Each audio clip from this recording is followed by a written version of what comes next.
हाय दोस्तों, नमस्कार, प्रणाम। मैं डीएस बाबू। तो आइए आज का ब्लॉग्स में पहला सावन सोमवारी 2024 का वीडियो मैं बनाने जा रहा हूं। और देखिए आज श्रद्धालु भक्तों का बहुत ही ज़बरदस्त भीड़ लगा हुआ है। बाबू किधर गया, उसको देखो यार। ये जाओ बस पकड़ 2 मिनट।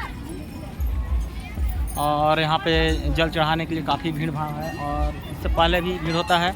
ये पहला सावन सोमवारी 2024 का है और मैं यहाँ पे आया था और अब देखिए वीडियो में आपको पूरा दिखा दे रहा हूँ। अगले सोमवार, आने वाले सोमवार, अगले सोमवार से मौत कुआं, झूला, ड्रैगन, ब्रेक डाउन और बच्चे का आइटम, कई तरह के 12 आइटम जो है इस मेला ग्राउंड में लग जाएगा।